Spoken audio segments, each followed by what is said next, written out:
Oh, all right. Wow, this is so So we are in.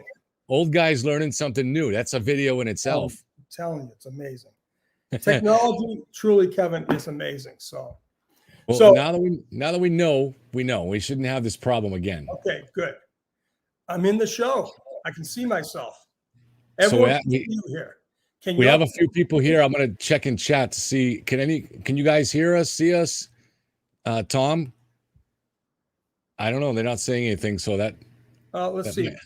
Chat. When you give a chat. I just said hello. So we're on the stream. Oh, okay. Tom said it's all working. So I guess we're in. We're good. We're in. All right. Excellent. I think we can play with these screens here too. Look at you, man. Look at you. I don't know which one you like better. I don't like that one. Listen, to me, it doesn't. I hate seeing myself. I hate seeing myself. I hate hearing myself. It's crazy. I got a big squash head. Do I need sunglasses? They make you cool, right? That's what I try. That's why I wear them. You know, everyone knows you, the guy with the glasses. They can't remember the yellowtail, whatever. And you told me when we first talked on the phone, you were like, "Who is this guy with the glasses?" But then you kept listening. You said, "Oh, he's not so bad," you know. No, I was totally captivated the moment I heard you, and I said, "There's no way this guy is not a cop," because you kept saying you were a bartender. I said, "There's no way," because you had the lingo, you had the thought process, and I said, "Wow." People should not underestimate bartenders. Never. Because we're always listening to you guys. Can they hear us? Yeah. Okay, good. All right. Yeah. All right. So let's get started. Today, I'm going to be talking about, there's going to be two halves to this interview with Sean. The first thing, we're going to go over the Karen Read case. Sean is a 7-year veteran of law enforcement in Washington, D.C. as a local cop, and then 25 years for the DEA. Is that correct, Sean? That's correct. So, so he has a lot of relevant experience, but he's, accident reconstructions and things like that he's been a witness to and to some degree a part of. Can't seem to. All right. What I gotta do is this. Hold on. Yeah. Can you I gotta keep this out of here. Do you have a feedback going through your speaker or? No, I basically gotta get this off somehow. Okay, take your time. No biggie. Everybody knows this is live. Okay. We don't have a Turtle Boy size audience anyways. You may.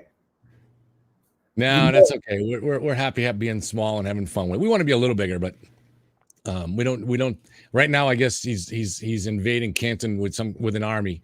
So we're up competing against him. A lot of people that might be watching us are instead watching him right now. Yeah, but that's fine. People can check out. They have a pretty good crew up there, so. Yeah. So we're going to spend the first half of the interview talking. Now, Sean has spent a lot of time going over all of the material for the Karen Read case. A lot of you guys may have seen him. He did an outstanding job on Turtle Boy's show. And so he's very knowledgeable about the case. We're going to talk about that. But then after that, we're going to do something that I think is kind of different and exciting. Sean maybe hasn't given too much thought in the past about talking about his own life experience, but he has a very extensive life experience with the police. And even before that, growing up in Dorchester, which is a suburb of Boston, if you're following this from outside of New England, think Mark Wahlberg. That's where he's from. Irish family, brothers and sisters, the whole thing. So he has a great personal story. And, his law enforcement experiences, he didn't really tell me all this in the phone, but then when I looked it up after, he's won awards and it's a really very wide varying experience that involves a lot of things, including going outside the country, training with the CIA. I think you're involved with a raid in Peru to rescue someone. So there's a lot of stuff, but we're just going to go into a little bit of it today. And what we hope this will be is I'm going to make a transcript of any interview that I do with Sean and send it to him. And maybe this will be the basis for a book that I think he ought to do. So I think there's going to be a lot of interesting stuff that comes out, probably things that he hasn't even thought about, but that'll just kind of come out in the conversation. So let's jump right in with the Karen Read stuff first. Put yourself inside the shoes of the Ken cops who first showed up at the scene. And obviously we don't know those guys, but so what you, a young cop, would do in that situation. You get there, it's a little after 6 a.m, snowy morning, and you probably already know that the guy who lives in the house inside is a Boston cop, and that I think his brother is a Canton cop, right? So you know who he is. And you quickly find out the guy that's dead or dying on the lawn is also a Boston cop. So, and you look, and Sean will go into some of the stuff that's found on the scene there. His girlfriend is there, hysterical. So put yourself in the shoes of those investigators that morning. What are you thinking, and how are you approaching it? So that's to me. Okay. Yeah, yeah. I do this every day, Kevin. Yeah. So I know the scene was chaotic just by the weather. There was an emerging storm coming. Mm-hmm. Depending on who you listen to, I read the affidavits and some of the police reports that Sarif had his video camera on the car. You could see snow, it was windy. I get all that, okay? But what should have been done immediately was to secure that scene. And securing that scene was very simple. You separate those witnesses. There was 3 people on the ground that day with John. You had Kerry Roberts, Jen McCabe, and you had obviously Karen Reed. First order of business, separate those people, right? Get them off the scene, separate them. Preferably take them down to the station. I don't know how many cops are in Canton right now. It's not a big town. I think they have more deputy chiefs than they do have road crew. I don't understand that whole concept, but at the very minimum, those 3 people should have been taken off the scene, number 1. Number 2, of course, now fire and rescue's coming to work on the body. That's fine. But somebody there should have taken up, I don't think they have a CSI unit, but some cop should have said, okay, we're going to cordon off this whole area. The whole area gets shut down. Put the police tape up, and you make a determination, what is going to be the scene for right now, okay? One cop goes to the Karen Reed, for instance. You go to her and say, okay, what happened? This is the initial steps that need to be taken. She's clearly going to say at 12 o'clock, 12:30, whatever, I dropped them off at that house. I left. I'm here now, and this is how I found them. That right there, any trained police officer says, okay, we have an outdoor scene and an indoor scene. You go to the house. Now, the fact is that Albert did not come out. Highly suspect. Mm-hmm. Highly suspect. Knock on the door. I don't care if there's 10 relatives on the force. You don't lose your training. If I understand, you had a couple of sergeants, you had a lieutenant, you had a rookie, and another guy with experience. Let's call it 100 years of experience collectively. Did they just lose that in a minute? Did they lose all that good training and experience in the big blink of an eye? Knock on that door. They identify themselves. If they know the guy, it's very easy. Brian, we have a problem. You have a Boston cop out there. The girlfriend's saying he was at this house. He's going to say, no, he never came in. Right there, you have a conflict. You have to resolve the conflict. Have to. That's it right there. Does it change things if she was implying that maybe she hit him? Not at that point, because here's the thing. She said he's a Boston cop. I dropped him. The story goes, I dropped him off at the scene. I dropped him off right there. Right. At the very minimum. Well, what are the cops looking at? They're looking at a body that has no coat on, one bell. They're looking at a body that has no shoe on, another bell. Mm-hmm. These are things. I mean, what person goes in a blizzard doesn't have a coat on? Now, they didn't know 6 hours before that he was walking around these bars with no coat on. They didn't know that. So that's why I'm saying you have to go where the statements take you. That was number 2. They should have done that immediately. Mhm. If in fact they were able to talk to Brian and his wife and say, listen, we have to do this job. I've said this a million times. We have to do our job here, Brian. You know the route, you know the routine. We're going to take a peek. Let's see what happened. Where was the party? And this is things you have to do immediately. You don't do this blown up interview. These are rapid fire questions because you have to get the facts. Right. If he balked, now we have another issue. Now a good trained cop said, well, wait a minute. He's a cop. The poor victim's a cop. They're from the same department. And I got a guy in the house saying, no, we're going to shut this down. Now the third thing is we're shutting you down, Brian, and your wife and anybody in this house. Get them down here now. We're going to shut this house down and we're going to apply for a search warrant. We'll just wait. All right? A guy drafts an affidavit. I could do that in the back of a matchbook. Very simple. Draft an affidavit to search the house based on probable cause. The girlfriend of the victim is saying, I dropped him off at the party. He's got no shoe on, got no coat on, and we have probable cause to believe he was in that house. No one else has been interviewed now, right? No one else. It's up to those cops to say, okay, was he there or was he not there? Do you think man, there's so many great questions that come up. It's like you want to stop yourself. Like, all right, let's go. So one question that just comes up for me, do you think those cops are also thinking like we're thinking now, how odd it is that these guys aren't coming out of the house? Were they thinking that at the scene too? Were they thinking, where is this guy? Why isn't he coming out here? So let's do just a little reverse. Yeah. Do you realize at 5 o'clock a phone call was made to the Canton Police Department? An inquiry was made by one of the girls on the scene, Harry Roberts. She, in her statement, said, I called local hospitals and I called the Canton Police around 5:05, inquiring if they encountered John O'Keefe. Didn't know that. This is big. Yeah. Huge. So the desk sergeant, I imagine, takes the call.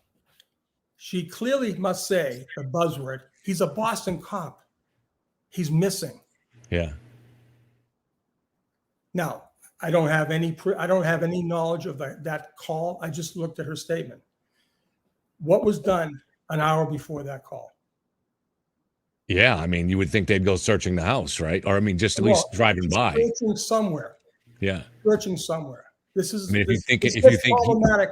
This gets problematic every time I look at one of these reports. Now, so it may not mean anything, but it's something. And you're always trying to understand the difference between is something shoddy police work, and then there's the kind of benign neglect where you purposely look the other way because it involves a cop, and then there's something more malicious. So obviously the extreme would be planting evidence or something like that. Well, I'm the guy on the scene. I'll pick anyone out. Let me be the most experienced guy on the scene. He's a lieutenant, Paul Gallagher, a former DEA task force officer, probably involved in many search warrants, right? He's the most senior guy on the scene. He's not putting that together. Cop, dead, no coat on, no shoe. Come on, this thing is screaming. This thing is screaming at you. It's a ground ball. Mm-hmm. The ground ball to get into that house. Do you think they some kind of, I don't know if order is the right word, but some kind of command came down to say, don't touch this one? I don't know. What was Higgins doing at 1 o'clock at the Canton Police Department? Making an alibi for himself, I guess, right? Maybe making a phone call. Maybe. He knows his phone. He knows his cell phone's going to be traced. He's making a phone call from inside that place. That's my theory. Right? I have a theory of who he called. I can't prove it. Right? There's something. Okay, so we're at the scene. Okay, so let's stay at the scene.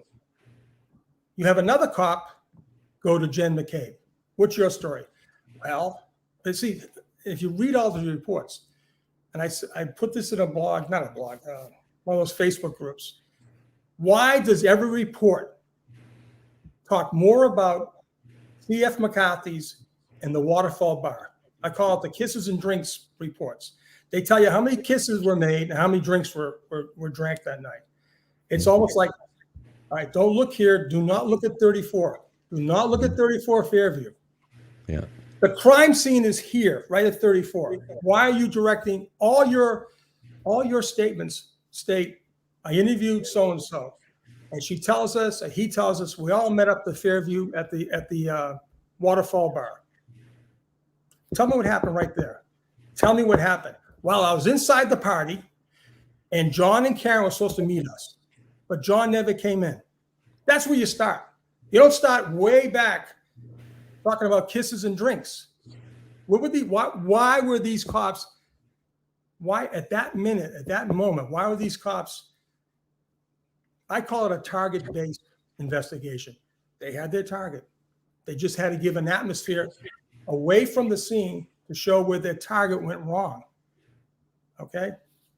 So that's one thing, the report. So ask Jen McCabe, what happened? What do you know about right here? Well, I know I saw her car.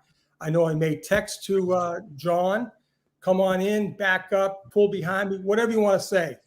My husband saw the car. He sees V tire tracks, but we saw her take off, right?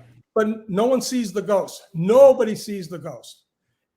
That, to me, right there. So you have, and I don't believe Kerry Roberts had anything to do with the party, right?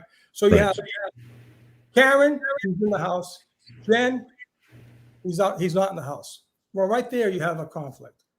A good cop says, well, we got to figure out what's going on. We have to figure out what happened. And there's obviously a sign of assault. The Canton cops, I believe, did due diligence by searching with their leaf blowers. They find very difficult. And just remember this real quick. I don't know how much time you have, but all the time. I got till 9:15. That's when I go on Turtle Boy. They find broken glass. Right? Think about it, clear glass. They find the blood droplets. Right?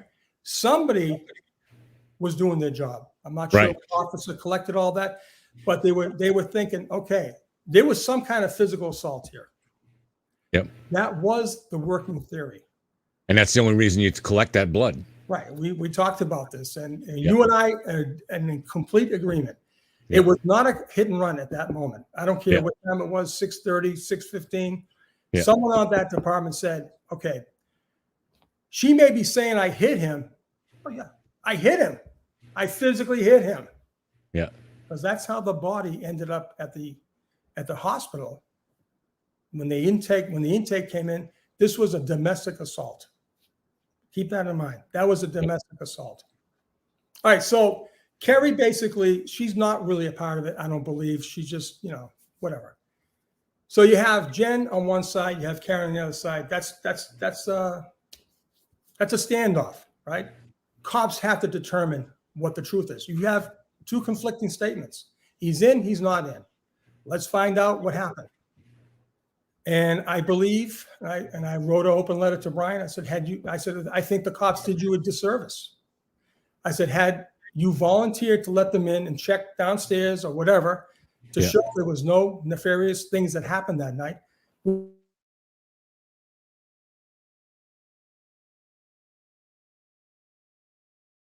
Like we got a freeze on Sean's end. Okay, I'm back. I'm back. You back? Yeah, I don't know. I think it was just on your end, but I'm not sure. All right, I'm here. Yeah. Right. Where was it? Okay, so we don't know that now because the cops did you they did you a solid, Brian. They end up putting you in the trick bag, Brian. Yeah. For whatever reason, they put you in a trick bag. Again, 100 years collectively of experience. Yeah. And they don't do a search warrant. Or they don't ask for consent. Imagine if they went in and found all this stuff downstairs. Then what? We're not talking about this today. Well, yeah, obviously. I mean, I would assume that the Alberts would have done their best to clean up as best they could, before the police arrived. Anyways, but yeah, they used bleach, gallons of bleach. It would have smelled like that, right? Another trained cop would say, "Wait a minute, what's going on?" Yeah. All right, so let's stop right there. So you have a theory. And this is where I'm really just having a hard time dealing with the scene itself. You get three witnesses. You got to separate them. You have a theory and you have a person in Karen saying, I don't know, did I hit him? You have one EMT person saying, she said 3 times, I hit him, I hit him, I hit him. Do you know that they allowed her to leave the scene? And so they would normally do that, you're saying. So they would. She's a suspect. She's a suspect, so they put She her in went- custody. she was Or, yeah. allowed- She may have not been arrestable at that time, but she definitely was not the person I'm leaving to go on her own with Kerry Roberts back to her Right. house. Right. I want her with me at all. You're staying with me. And I Yeah. believe Karen would have said, sure, but no problem. Talk to me. Yeah. You know, take my clothes. Check me. Take everything. They We need to allow go back and file, do an official accident report from you. Would you describe everything that happened? anything, Yeah. but don't let her leave. Right. Don't let her leave in their words, hysterical. You just said it, hysterical. We really couldn't get much out of her, right? So you let a guy, a person you believe is a suspect, just to walk away. That's like O.J. Simpson. If they had encountered him before he went to Chicago, he said, "Hey guys, I gotta leave. I'm going to Chicago." You think they would have let him leave? See, the thing is how do we know the difference between, like, in each little detail like that, where something is bad police work and something is suspect police work? So, for instance, let's play it out that they're trying to protect Brian Roberts. Brian Albert, sorry. And you're trying to protect Brian Albert. What is the advantage in letting Karen leave? Is there one that you can think of? Or of course, she's okay, good. So where did Jen McCabe go when she was gone? He went inside the house, right? Yeah. Yeah. Here we go. Yeah. Yeah. Right.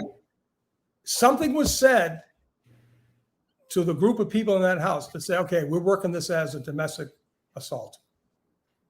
Someone in that house said, wait a minute. Karen's 95 pounds soaking wet. He's 6'2", 225 pounds. What are you talking about? She's not going to be able to kill him. So she's gone. Jen is told to call her back. Now think about this. Why wouldn't Sergeant Lank or Lieutenant Gallagher or someone in authority say, wait a minute, call her and say, Karen, stay at your house in One Mills. It's a couple of miles away, right? Mm-hmm. We're going to go back and we're going to pick you up. Why is Jen McCabe calling her to tell her to come back? Who's running the show? She made a phone call at 7:21 that lasted 2.5 minutes. You don't think a cop could have had that number and said, I'm going to call her back? All right. Then there's talk about that she was suicidal. That's even more reason you don't want her on the street. Right, right. Stay at the house, Karen. We're coming back. Oh, what else is at the house? The suspect vehicle. It's right there at the house. Right, right. All the evidence is within 1 or 2 miles, right? Whether it's a car accident or assault. If it was an assault, there would have been evidence in that car if it was an assault. Hands, so you call it blood, whatever. So let's yeah, absolutely. So let's go at this a little bit methodically based on the point you were just saying there. So let's say they determine somewhere not long after John O'Keefe was taken away in the ambulance because of Karen's statements and saying that I did it or I did this or something to that effect. So they start to determine that at least a plausible theory is that this is a hit and run, that she did this. You know why they did that? Well, because yeah. in one of the interviews with Jen McCabe, yeah. she somehow remembers, oh, I forgot to tell you. Karen told me that her taillight was cracked. Then it shifts from a domestic to a more plausible explanation of maybe a hit and run. Right. My question was, if you make this determination that this is, even if it's not likely, but it's a possible hit and run situation, and they must have made that very quickly down there, that even if there was division, like one cop says, I think this, 2 hours later they made that. 2 hours.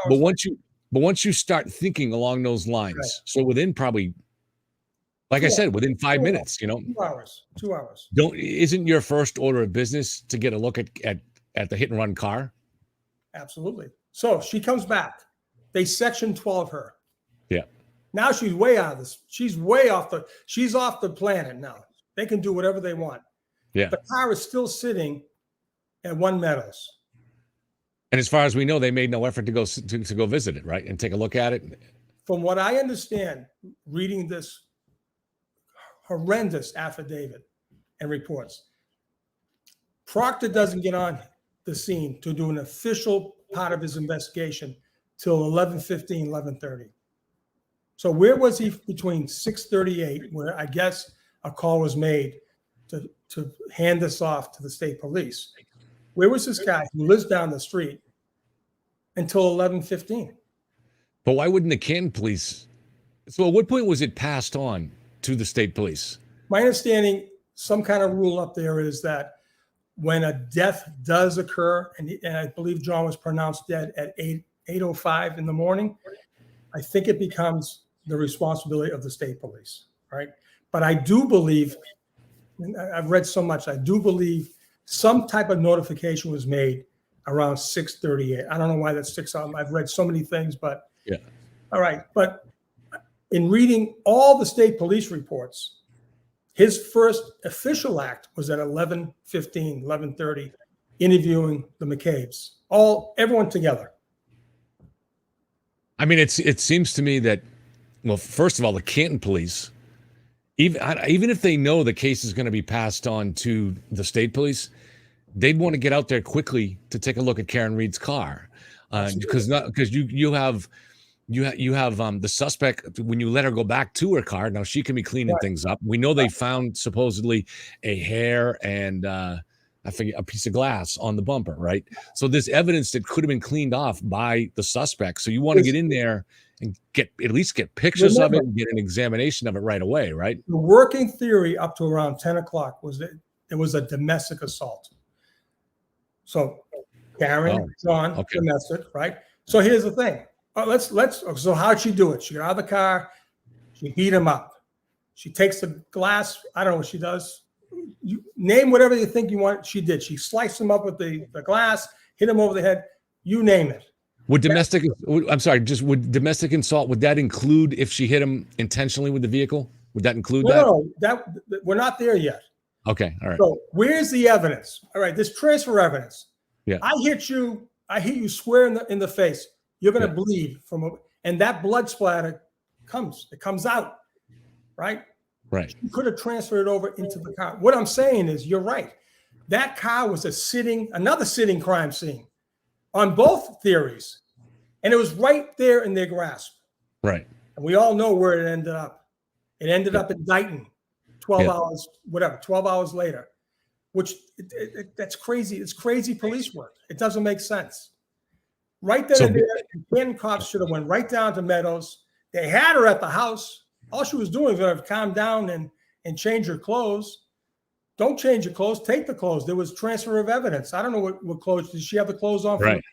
I believe she was actually going back to Mansfield.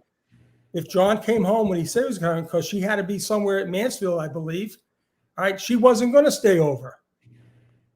So the theory is she probably had the same clothes on. Right.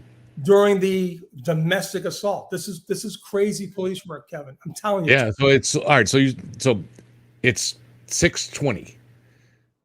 Don O'Keefe has just been taken away in the ambulance. I don't know how many Canton police are there, and they may be more than we even, because if they were alerted by a phone call at 5, they might have been kind of ready for something like this. But there was definitely some. So they have basically 3 options on their hand at that early stage. Either this guy went into the party and was assaulted, or actually really 4. So he went inside and was assaulted inside the house. A. B. He was assaulted by someone else, like say someone leaving the house. C. He was a victim of a hit and run. Or D. This little girl got out of the car and somehow killed him. Right. So those are the theories that they had to work with at the time. At the time. Right. 2 of those theories include the car, right? Include the car. Yep. Right. Include the car. Right. Either it's a weapon, the car, or it's a vehicle in which she got out, got back in, and had fibers, right? She stabbed the arm. So there's fibers, right? Yeah. Or blood evidence in the car. Yeah. There's all kinds of, listen, when a good crime scene investigator, they would tear that car apart. Yeah. Go inside, vacuum everything in. try to find hairs. Well, of course, his hair would be all over the place because there were a couple. The thing is, if they found his blood in the car, it's over with. It's game So a over. professional approach would be right away there at 6:30, secure the crime scene. Both crime scenes. Keep her, if not in custody, keep her in hand. Keep her with you at all times. Keep her with you. So she can't calm her down. Right. So she can't change her clothing and clean herself up. No. Back to the Lizzie Borden case that always comes back to for me. But and then get her car under your control as soon as possible. Now, do you need a warrant to go seize that car at that point? No, it's a moving exigent circumstance. That car can be moved. Who had the keys back of the house? I don't know. I mean, family, anyone. Right? The father couldn't move the car. I'm just saying, under exigent circumstance, the ball changes. The game changes with vehicles. Yeah, cops know that. I listen. I can't speak for them. Yeah, per se. I just know one cop on that scene can turn this whole thing around. One, just one. Yeah. I do believe I do believe that in their heart of hearts they were doing the right thing at that scene. But I'm going to just make one comment. Yeah.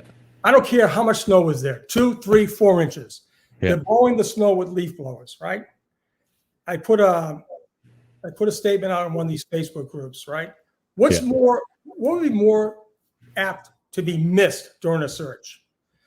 An item that's red, an item that's black, or an item that's clear glass? Yeah. In the clear snow. glass. The clear glass, yeah. 100% people said, the glass, stupid. Yeah, right. Right. But what happens 12 hours later? I don't know. They're saying 18 inches snow more. It snowed even more. Yeah. I know it was a lot more. I'm not sure how much. Yeah. The state police finds the red and the black. Does that make any sense at all? You got Canton cops. And now it's dawn. It's daylight. White snow. They find glass. They don't find the sneaker that's black or the red chunks of whatever they call it, red chunks of taillight sitting right there. I don't buy it. Listen, those cops are going to get those Canton cops, I believe, did the right thing.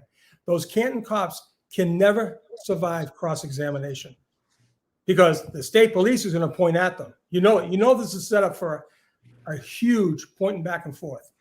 And those guys, would it be something like this, Sean? Because you may have experienced something like this in your personal career too. So, obviously you're not going to get every cop involved in some cover-up to cover up a murder. But you can get a situation where you have a bunch of cops at a scene and word kind of comes through, maybe even kind of through the, not through official commands, but through whispers, don't touch this. Don't touch this. So all of a sudden, everybody knows something shady might be going on. So they basically just kind of intentionally, they're going to do as little as possible. They don't want to do anything that's going to stir things up. So then you get a lot of bad, shoddy police work. That's why they don't go in the house. That's why they don't really secure the crime scene or secure Karen Reed, like keep her in contact or go take a look. Because all of a sudden everybody's like, oh, this is something here we don't want any part of. Is that kind of how it maybe works? They hit all the fetuses, malfeasance, non-feasance, misfeasance. They hit in the academy, they talk about mal, non, and misfeasance. They hit all three. 100 years of experience went down the drain that day. Yeah. Come on. Right. What happened? What I'm saying is that how you see it? Is it more like a lot of these guys, which it's not that they were deliberately trying to cover something up. They were just like, all right, we can't touch this one. This is not something. Let's just focus on their actions at the crime scene, at the outside. I think they did their job. I really did. Other than separating the witnesses and maintaining control. Nobody should. Those three girls should have never been allowed to leave. They should have been sent down the station, nice and warm. Have a cup of coffee. You separate them all. You never. I'm reading reports. They're all in the same room talking to each other. Yeah. They're talking about kisses and drinks. They're not talking about the party. Give me some meat. I want the meat. Tell me what music was on. Where were the kids at the party? Where were the adults? Where the Christ was the dog? Give me something what was going on. I don't care if he was never there. Tell me about that party. Was the music loud? Were the kids going crazy? Why did the kids that were committed to stay over that night, what caused them to leave abruptly? What caused them to leave? They were all supposed to sleep over. Yeah. Right? I don't know. What caused them to leave? Why was Jen McCabe the Uber driver? Jen was involved in everything. Why? Why her? Is she an evil genius? She's more than that. I put out a video a couple months ago that there had to be an evil genius on somebody's side. Either it's Karen Reed or somebody on the Albert side, maybe McCabe. So because it almost does seem like that to me, like somebody's an evil genius here. You're right. You're absolutely right. Yeah, listen, it's sad because good cops, if this thing, I don't see how it can go to trial. If it goes to trial, can you just imagine the cross-examination? It's going to be horrible. It's going to be horrible. I don't know how you can survive. That's a really interesting theory. So do you think if it's possible that the prosecution is trying to find a way to get this thrown out so they don't have to go through that? Or yeah, that would be awesome. That would be their way out. It doesn't look like the judge is going to give them that opportunity because they're trying. I look at Lally. I was trained, obviously, to read people. That ADA does not believe a word he's saying. I can tell you, he's reading. He doesn't believe it. He doesn't believe one word that he's saying. How could he? This guy's an educated. He has a law degree. He knows 2 searches were done that day. He knows the first search was done, showed nothing, glass and blood. Fine. Yeah. He knows that crime scene was never secured for 12 hours. And just by magic, the evidence needed appeared. I said my thing, 12 hours, that's lesson learned. You never allow a crime scene to go unsecured because of contamination. I basically said, a lot of people pass by to help the cause. I'll just leave it like that. And then more evidence comes out a week later when the chief of police is driving by. How do you explain that? You couldn't even make this up as a Netflix special. If I wrote that as a script, they'd be like, "Get out of here. That's preposterous." So any cop that was at that crime scene is going to be cross-examined. Lally has to put somebody on. They got to tell the story, and the story is completely unbelievable. So when Jackson has an opportunity, this is crazy. When Jackson has the opportunity to cross-examine, it's going to be epic. It's going to be the most vicious cross-examine anyone in this century will be exposed to. Most vicious. I'd hate to be any of those cops, any of them. Honest to God, any of them. Let's talk about another sensitive, related subject, Michael Proctor. There you go. I know you got to be. You've obviously shown tremendous courage in being one of the only law enforcement officials to come out and talk about this stuff and speculate on it. So, do you look at someone like Michael Proctor as being just kind of passively helping out the Alberts, or is he willingly risking his life because he's going to go if he's planting evidence, he's going to go to jail for a long time. So do you look at him as someone that's just maybe intentionally looking the other way and doing that kind of thing, running a shoddy investigation on purpose? Or is he actually more actively involved? And the other question on Michael Proctor would be this. It just seems if you know that you're going to, it would take an incredible amount of leverage for someone to get you to want to be willing to become as a state trooper, an accomplice to covering up a murder and to framing somebody innocent. But sometimes people get there not by that big step initially. There's like little steps. You're drawn in and suddenly you find yourself unintentionally, you've been drawn into this thing. You've committed some smaller act of corruption, like, hey, listen, don't, Brian Albert gets word out. Hey, look, we had nothing to do with this, obviously, but do me a favor and don't keep people out of my house because it drives my wife crazy. And so he starts out with some smaller act. He doesn't get to make that call. He does not get to make that call. Exactly. So if he does make that call, he's not consciously saying, I'm trying to help cover up a murder. But then later on, once he realizes that's what's going on, and he has already played a small part in it, now he's kind of in for a penny, in for a pound. So now he's like, shit, now I'm a player here. I'm going to lose my career no matter what. So now I'm in for a penny, in for a pound. I got to go all the way and try to help I honestly Now I'm in on the cover up, you yeah, know? I can't figure out this Proctor involvement. I really can't, because let's face it, you're a Worcester guy in the area. State police are they have esteem. They're the cream of the crop, right? In law enforcement, they're not without any impunity, obviously from recent stuff, but at least the majority of the state troopers are honest. They're hardworking. Okay, Yeah, I have a right. lot of state police friends. At least I thought I did. Coming forward, but anyways, I don't get I don't get his I don't get his actions, because, and I doubt how much experience he has in true investigations, because he missed it. He missed the ball. Yeah. Instead of talking to Jen McCabe and all these other, he should have talked to the Canton cops and said, "Okay, guys, what do you think? You're handing me this. You're handing me this cluster. Let's figure this out. This is what guys do. Cops do. They sit down and say, okay, what was said? Yeah. What was said? What did it look like? Because the body wasn't there. All right. Right. So you have to talk with the cops at the scene. They're going to give their theory, right? But whatever the theory is, you have a live ticking bomb sitting in that driveway at One Meadows. That should have been the first order of business. Get the car. Seize the car. Do a search warrant. Don't tell me about kisses and drinks from Jen McCabe and Matt McCabe and who was holding hands. Chris Albert and his wife. They were so nice together, and they had a couple of drinks, but when they left the bar, everyone was nice. No, what happened at 34? Tell me what happened at 34. Yeah, give me the meat. But at the bare minimum, whether it was a domestic assault, it was at the onset, and then it turned into a hit and run. The car is right there. At 11 o'clock, Proctor, you had that car sitting right there. She didn't get out of the hospital until 12 something, right? Now, she gets out of the hospital. Who's back at the house? The O'Keefe family. What the hell did they do to the car? This is the problem. You have so many holes. Right. Had they done their job, had the Canton cops said, okay, we're going to the house. Right. Karen, stay right there. I know you're emotional, all this stuff. Right. The other thing, how about this, Kevin?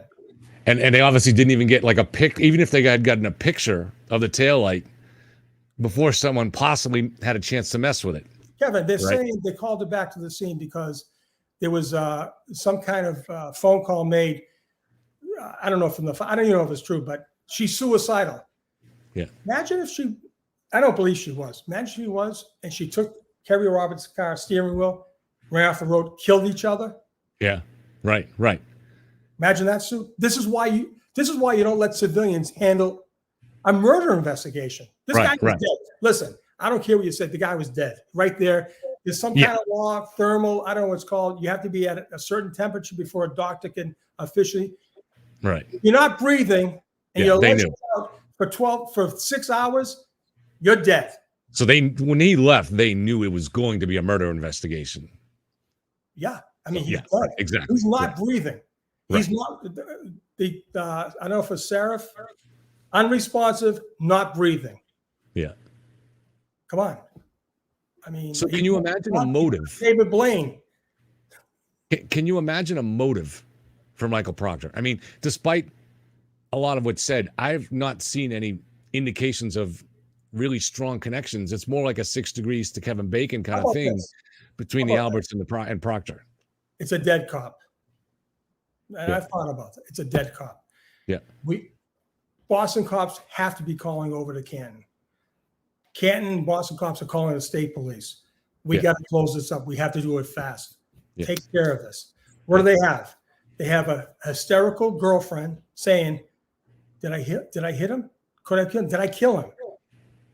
This is why we call it a target-based investigation.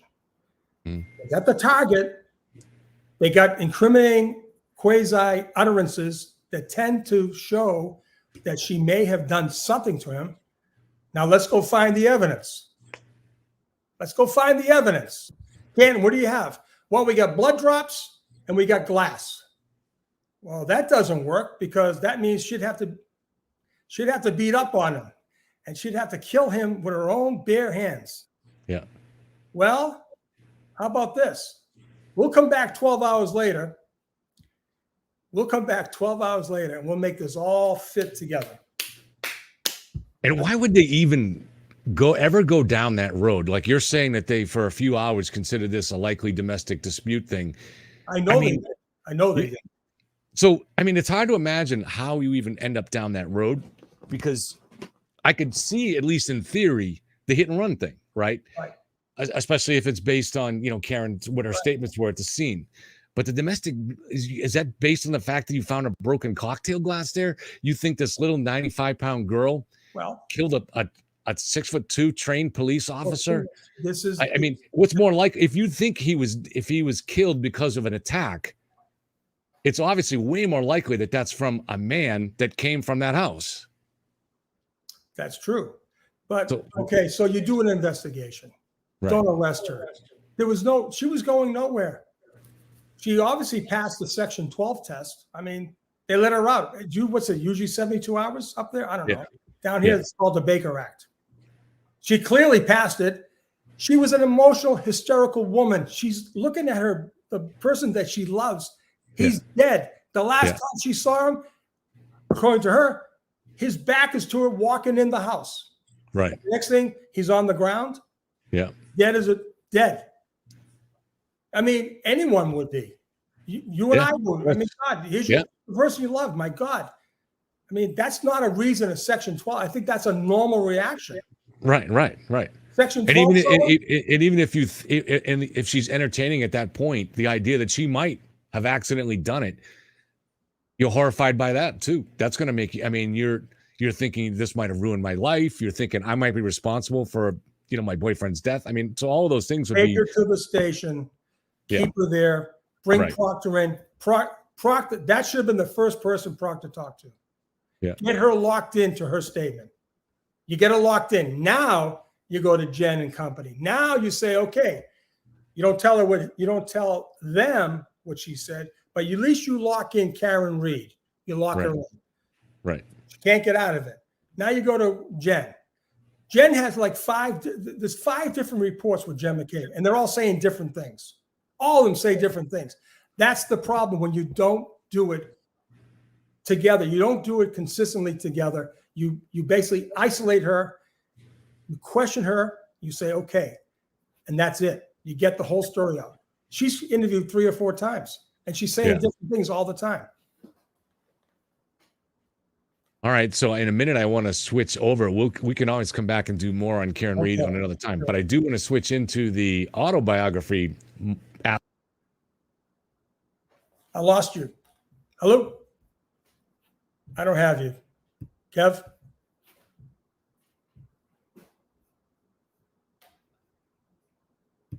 Hello?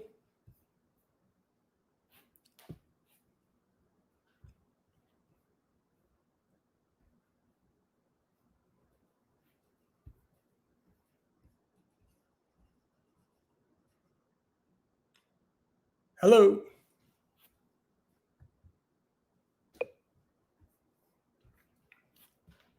Hello. Are we back? Can you hear me? Yeah, can you hear me? I hear you now, yeah.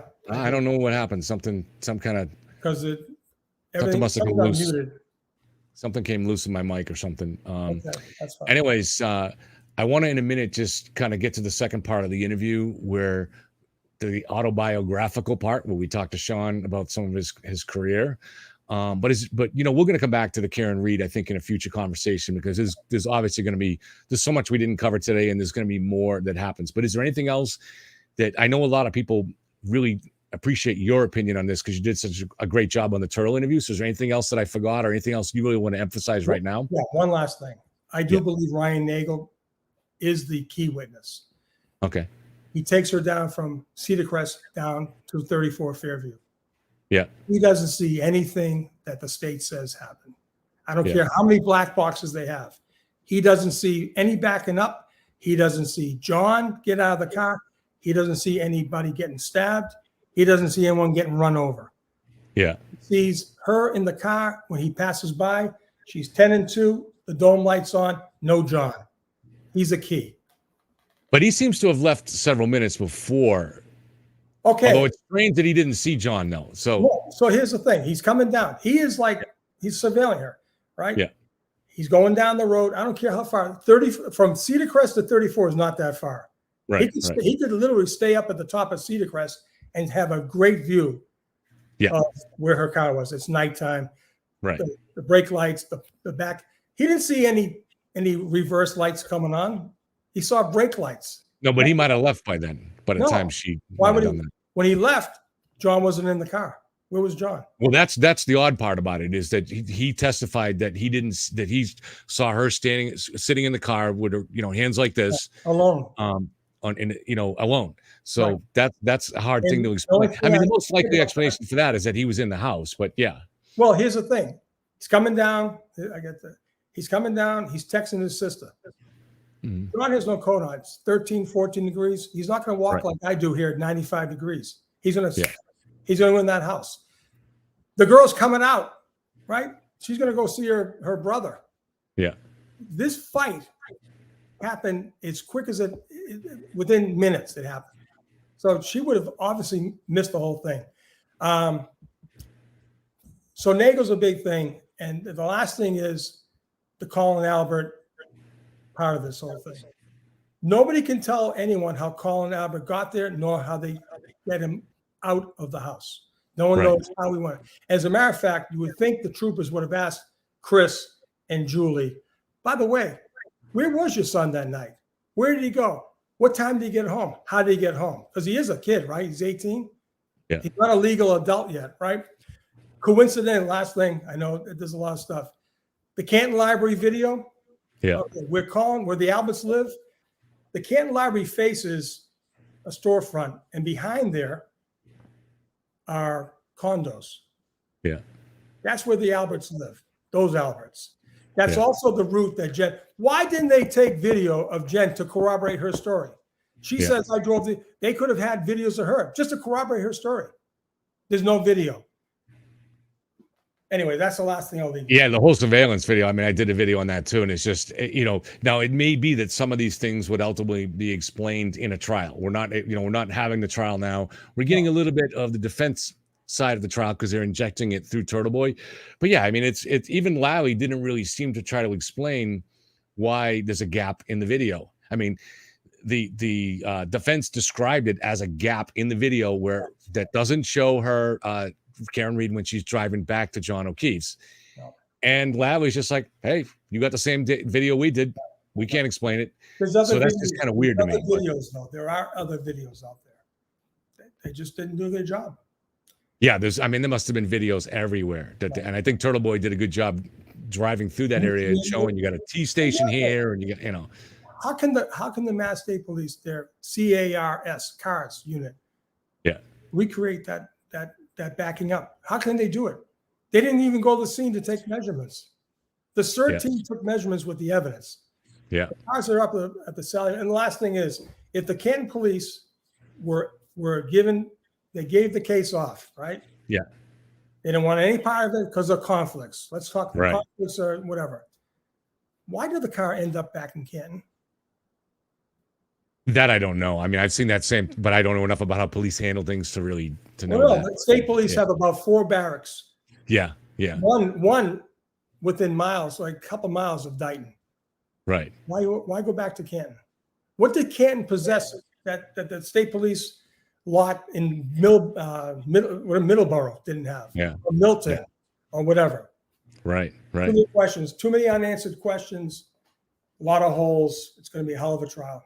It's going to be a hell of a trial. I mean, for the sake of justice, we definitely hope that if there is corruption here, that's been identified, that a lot of this has been uncovered before the trial and maybe makes the trial unnecessary, But yeah, if it all goes to trial at this point, it's going to be it is going to be, you always hear the term trial of the century, but man, this does qualify, Got it all. It has it all. Yeah. It has kisses and drinks. It has cops. It has a death of a cop. I mean, it has it all. It really does. Corruption at potentially very high levels, right up to, the prosecutors. And you have this strange mix of people that maybe are intentionally corrupt. Other people who are semi-corrupt. They know something shady is going on, but they're looking the other way. And how do you get by the arm? How do you get by that arm? How do you get hit by a car and you only have injuries from the neck up? Come on. That's the part that has always bothered me the most, is actually the head injury combined with the lack of any other injuries on the torso or on the legs. I've never been able to understand how a taillight could hit you in the back of the head and not injure other parts of your body. I defy anybody who has an SUV, any SUV, stand behind it and say, if that car backed up and hit me, what part of my body is going to get hit first? Your shoulder, your knee, your back, possibly if you're in a weird position. You would have to literally be somehow presenting your head, your abdomen, your hips. Yeah. The car's going to run over you, right? Yeah. What are those tires going to do? Well, I don't know. The car might not run over you, or it might even run over you, but the tires might not go over you, right? So who knows? But yeah, I just can't imagine how you would. I want to have the recreation. I'd like to see the video recreation of how they can prove that happened. That what selectively hit him. The car selectively hit, put bruises on both back of his hands. This is a smart car. You talk about cars. Ate up his arm and injuries to the back of his head. Yep. Come on. Are we really doing this? We're adults. Are we really having this conversation? Yes, we are. And how does he end up 12 feet on the lawn? Now, maybe, it doesn't make sense, because was he walking on the lawn and that's when she hit him and nobody investigated the tire marks? Did she hit him and push him up there? I mean, that would leave tire marks too. So, I don't know. The state's saying he was out from, let's say 12:30 to 6:04. Yeah. Where's the frostbite? Teens. It's in the teens. Where's the frostbite? So are you using that as a basis of saying that he was put out much later? Well, you just said it. Of course he was. Of course he was. He had to be. The state's saying he got hit at 12:30. They got the black box, the magic black box. Okay, you can have all the black boxes in the world. You can't refute the physical evidence, and it starts with his body. So you think they held him inside the house until not long before 6, or maybe between 5 and 6, and then I think it was part about where he didn't get frostbite. The whole thing was orchestrated beautifully. It was a timed event. A timed event where what happened if an old lady said, well, I better walk my dog now before the big storm comes? What if she found John? Yeah. That would have screwed up everything, because now the cops would have really had to have acted. They wouldn't have Jen and Karen and Kerry Roberts on the scene. They'd have the old lady with the dog. So if you're in that house, let's say you're the evil genius in the house that night, and your son or somebody there smacks this guy, kills him on the back, hits him in the back of the head and kills him. Right. Do you hold the body there? And if you hold it there like that, when you take it somewhere, don't you take it somewhere further away? It's frantic. Like why would you deposit it on your own lawn? They've been drinking all day. Let's face it. Yeah. Higgins, Albert go down to a funeral in New York, right? You got road beers going down. You got drinks. You know what a cop wake is like on funeral? They're drinking. They have road drinks coming back, right? Yeah. Now they go to the waterfall. They're drinking again. Yeah. Water drinking. They're panicking. Minds aren't clicking right now. They're not thinking correctly. The body has to stay there. Has to stay there till they figure it out. And I'm just, we could talk for days about how do you explain at 2:27, I got my shirt somewhere, how long to die in the cold? For someone that does not know anything about John being dead, what reasonable person would make a Google search, how long to die in the cold? Well, there's no question that if she made that search at 2:27, then yeah, there was a conspiracy that went on. The problem is that we just don't know at this point. For me, it's a wash. You have one expert. We don't have that data. We don't have any neutral, objective people that were able to look at that forensic phone data. So what we have is one guy who was denied the chance to testify, but will testify. He wasn't allowed to testify at the evidentiary hearing, but he will be testifying at trial. So we have one guy for the defense who's saying that that's what the search is, and we have two people, it sounds like, from the prosecution side who were saying, no, that's an artifact that didn't really happen at that time. I really can't make anything of that. So obviously, if there's someone objective that shows that search was made at 227, it's game over. There's no question that there's a conspiracy going on. But I don't know how to, I can't factor that in yet. So when was the search made? Say we'll go with the theory that it was misconstrued, that the Safari or the page was open in Google, and it was really made at 6 something, right? Yeah, right. So was it made between the call to the cops, because she did the 911 call? Was it made when she was calling Coco twice at the house? Or was it made when she was saying the Our Father with Karen in the back seat of the car? When did she make the search? Listen, it's still a little odd, but it's a very different thing. So, I mean, at least it's plausible that she's making this search while she's in the car and she's thinking, we don't have to explain it fully, but it's a very different thing. Yeah, but the kid's already dead. Why would that? But they don't know that. No. Is he dead? Jen McCabe doesn't know that. She doesn't know how long he's been out there. She doesn't know what his injuries are. She was at the scene. She knew he was dead. No, but I'm saying if she's innocent, if Karen Reed really did, what I'm saying is that evidence of her searching at 227, to me, it's not indicative of anything yet, just because I don't know whether to take that as real, because one side's experts say it's not, and the other one says it is. So, that's all I'm saying. Sense, though, to do it when you know the guy's dead at the scene. But but you wouldn't know that if Karen Reed, you have to play it from both sides. If Karen Reed actually did this, okay, or if even someone else did it, that's just not even connected to any of these people. All right, the plow guy did it, whatever, and you come up on the scene and you find this guy out there, and you just assume that he's been lying there unconscious for 5 hours, but you don't know the extent of his injuries. You just know he's been lying there unconscious in 30-degree weather. So you might make that search. How long would it take? That's true. That's true. I think the indication there was 2 searches. Yeah. Right. So, I mean, but obviously, clearly, if she made it before they knew he was missing, then that's a good debate. It'd be the test of what expert is better. I mean, it sucks that we can't get the actual forensic phone data and get it in the hands of somebody for some crime channel or something like that, where they can get an objective expert that has no fish in the game here. So cards in the game. And my own phone, if I do all these searches and I somehow hit the wrong button, I see pages and pages and pages and pages of searches that I did. They don't dovetail on top of each other. They're all separate little pages. I don't know anything about it. In my iPhone. Yeah. And you have to manually delete them all, and you start fresh again. But one search. Uh-oh. Is that mine? No. Oh, it's yours. Okay. Yeah. That's all right. Crazy. So we're live. We do this. That's a good one. That's a good debate right there. That would be interesting, because let's face it, if you did make that search at 227, it's over with.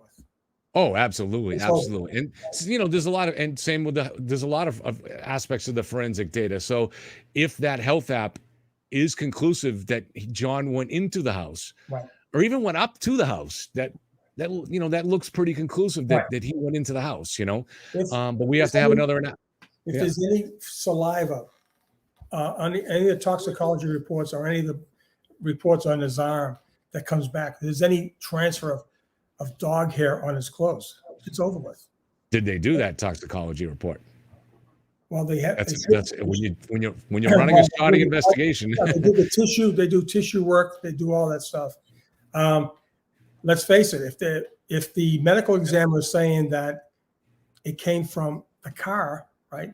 You would think the undercarriage that caused. Let's say the theory is those wounds came from the undercarriage of a car. Yeah. You would hope that they would have gone under the undercarriage, because there would have been transfer there. Right. If a hair stayed on that bumper through a blizzard, you can't have it both ways. You can't say a hair, the magic hair, stayed on that bumper for 12 hours through a blizzard and not tell me under the carriage there wasn't skin or fibers or anything that caused those injuries, because that's the conclusion, right? The car did it, right? I want to go back too. Actually, I know we should move on, but I'm fascinated too by what you were saying about the domestic abuse aspect that they officially believed it was until say 10 o'clock, the domestic assault.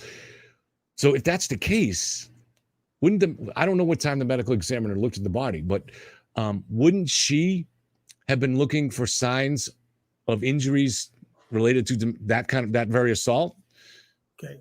When the body in normal cases ends up in the ME, yeah, it should go in there clean. In other words, no it should, tips, right? no tips, no theories. Exactly. The ME is supposed to determine what happened to that body.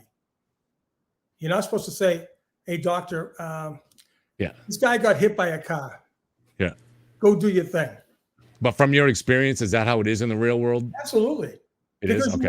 Because you want the ME who has all this experience to confirm or deny your theory. Right. They kind of, okay, doctor, here it is, ringing the bell. It's a car accident, but at 10 o'clock it was a domestic assault. Yeah, that's what I'm saying. So if the original theory was domestic assault, shouldn't she have been looking closely at the wounds to find signs of that? Shards of cocktail glass or something.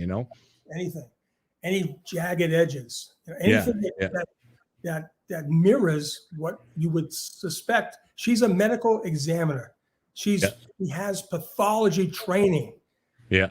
We as cops don't have that. That's why we said, hey, do your thing. It's real live stuff. There's a lot of players. I don't get it. It's amazing because it's ever since day one looking at this, there's so many aspects of this case that look highly suspicious. But you're always but then it seems to involve so many people that it's very hard to try to put your mind around it and say, really, could something involve that many people? Something that was concocted that quickly. It wasn't a planned murder, So. I have to tell you, Kevin, excuse me, that there's not a day that goes by that I don't say to myself or my associates. I have some associates that I cultivated. We know you have associates. I have a retired DEA agent. I have an active police officer. I have a retired police officer. I have an intel analyst. Yeah. And we all gather together on phones. All of us go to bed and wake up the next morning and said, if she did it, how did she do it? And not one day goes by that we don't think about that. And you always go back to the evidence. The evidence, you have to look at the evidence. Do these guys tend to be in agreement with you on this? Well, I mean, some are being very objective. There's one retired agent. She's pretty level-headed. She's like you. She is. And we need people like you. I was begging for people to debate me. Tell me where I'm wrong. Just tell me. He's like that. But at the end of the day, once we get the cobwebs off, we always come back. You can't negate good old-fashioned evidence. You can't negate it. You can't. No, and to me, and I don't have much. I don't have any real experience with this, or very little bit. There's a couple of things related to the bar, but mostly just from studying true crime cases, which I haven't even studied that many. I kind of learned quickly that one of the things you can't rely on are witness statements.